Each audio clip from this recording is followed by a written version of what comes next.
د حضرت عبدالله ابن عمر رضی الله تعالی عنہ نه روایت ده، فرمایي چې ما نبی کریم صلی الله علیه وسلم په داسې وخت کې وکتلو چې هغه تلبیه ویلې، په داسې حال کې مې وکتلو چې سرګ مبارک ویښتانې بس راغونډ شوي غوندې وو، لکه سړی چې ولامبي او بیا د ویښته راغونډ وي داسې سر ویښتان پراتو.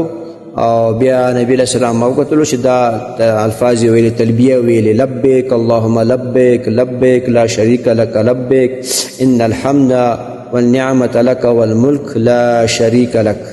دا الفاظ ویلې او بیا حدیث آخر کې راځي نبی علیہ السلام نه په دې الفاظو زیاتې وکړو نه کمې نه، دغه الفاظ نبی علیہ السلام ویلې. دې حدیث روایت صحیح بخاري او صحیح مسلم کړی دی. محترم مسلمانانو ورونو، چې کله غسل وکړئ او بیا احرام وتړئ نو بیا 2 رکعته لمونځ کوئ.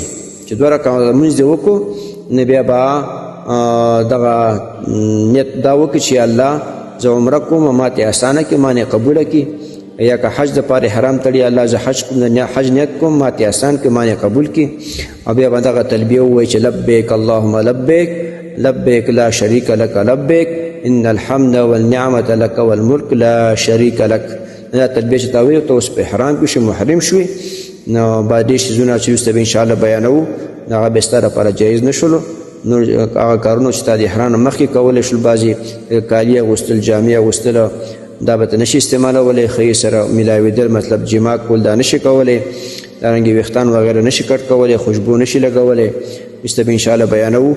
نو دا تلبیه ده، تلبیه دې زده کړه، دا به ځان سره په لار کې چې روانې تیاره کې سوري په لار کې روانې، دا به ځان سره ډېره ډېره په زوره زوره به ځان سره دغه الفاظ وایي.